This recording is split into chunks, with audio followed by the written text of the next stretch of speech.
Story time. What will it be? It's called story time. I made a little beat called story time. Let's watch Envyerz story time. Did I really just do that? Welcome to Story Time, the series where I tell you all about my Mexican struggle and about moments of my life in general. This week I'm showcasing some Destiny gameplay, but that's not what we're here for. I'm actually toning it down for this Storytime episode because it's fairly close to my heart, and it's a memory that I thought I'd share with you guys. About 12, 13 years ago even, maybe even 14 years ago, I was a kid, just like many other kids, who were a huge WWE fan. I personally don't really follow the WWE now, but I did back in the day, and let me tell you, that made me happy. I've made another Storytime episode about part of my childhood and my relationship with my mother, and it was hard for me to be happy as a kid, and for some reason, the WWE and just watching it made me feel happy inside. And being a huge fan as a little kid, I knew basically every WWE superstar, and Shawn Michaels, well, he was one of my favorites because he's actually from my hometown of San Antonio. Now, unfortunately, when I was around 5 or 6 years old, I was really sick. I was rushed to the hospital, and at the time, I didn't really know anything of it. I was just throwing up a lot, so I thought, you know what? They're saying it's a stomach virus. Okay, that means I've had the stomach virus before. I've been to the hospital before because of a stomach virus. So I thought, okay, I'm just going to be here for a day until I get better. But it wasn't like that this time around. As a kid, I remember thinking to myself, man, why do I have to stay the night? You know, I've been here before. They let me go home once I was feeling better, but I have to stay the night? What? I didn't really find this out until like a few years ago when basically my grandma said that it wasn't a stomach virus. It was pneumonia. I had pneumonia at the age of 5 and 6, and it could have ended up being really bad, and I could possibly not even be here talking to you guys right now because of it. I ended up staying longer than a day.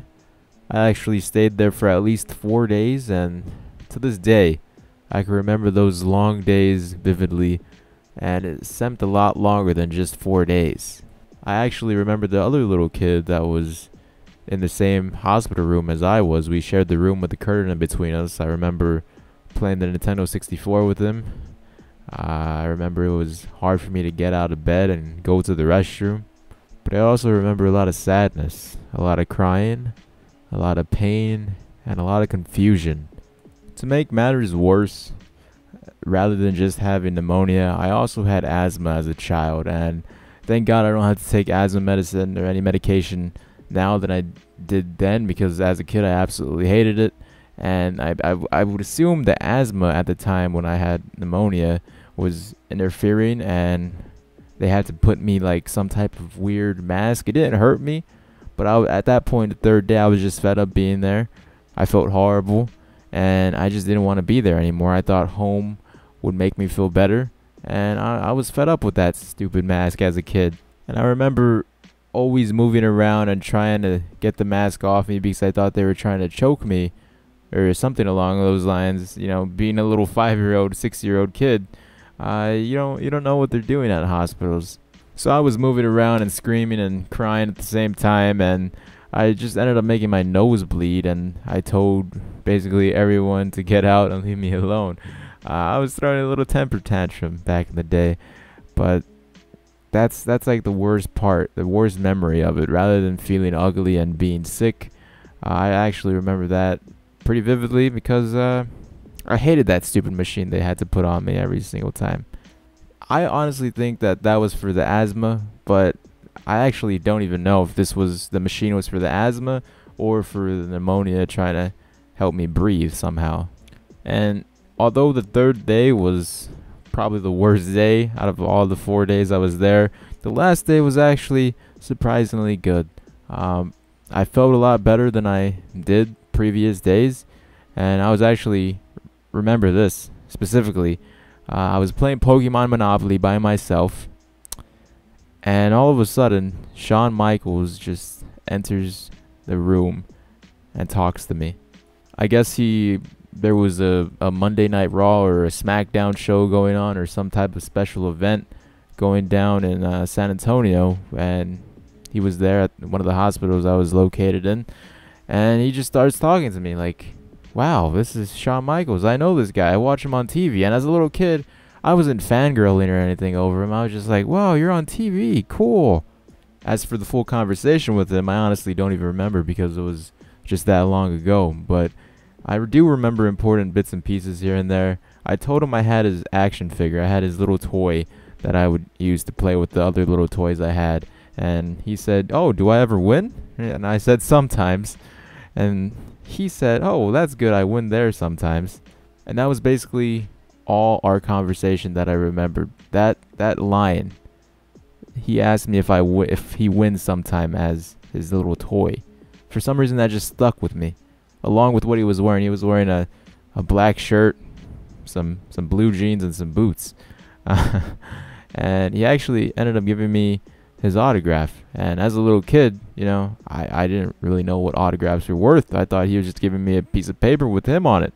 Unfortunately, my grandma wasn't there. She actually went home to go take a shower and go eat. And my mom was there instead with me. And like I said, my relationship with my mom isn't that great. I don't love her, but I also don't hate her. So she ended up keeping the autograph, and basically I never saw it again after that day. So scumbag mom for the win over here. And as a teenager now, I've asked her about, oh, what happened to the Shawn Michaels picture? And she never really gives me a straight answer, and I honestly don't know what she did with it. It kind of sucks that I was robbed of a childhood for the most part. But when I was living with my grandma, and I still am living with my grandma and my aunt, but we actually went to a Raw event in San Antonio. That was my first ever Raw event. I honestly don't remember who we saw there, but that was my first time ever going to a WWE event, and I was one of the happiest kids alive.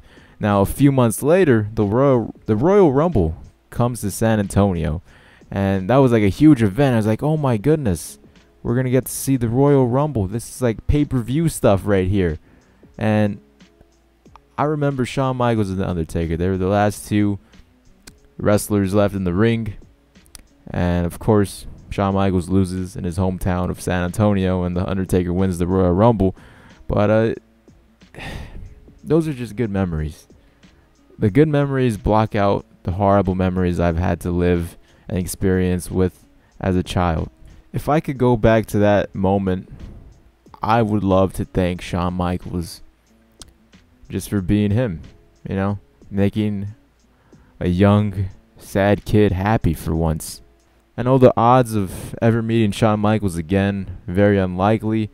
I just really want to say thank you to him for making a small me happy, a small depressed kid like myself happy. And that meant the world to me. Just knowing that I met someone from the WWE, what I love to watch. I've met that guy. That was one of the most happiest moments of my life. And personally, I would love to get back into watching the WWE, but it's just not the same anymore. There's too many random no-name wrestlers out there that are actually the superstars. So as much as I would love to get back into watching the WWE, it's just hard for me, difficult for me to enjoy what I saw then from what I see now. So it is what it is. Hope you guys enjoyed this story. I know, like I said, not as energetic or happy and go free as all my other stories, because this one's close to my heart. So once again, thank you, Shawn Michaels, for making a small kid like myself happy back in the day. And if I ever meet you again, I'll be sure to say thank you to your face. So hope you guys enjoyed, and I'll talk to you guys later. Bye-bye.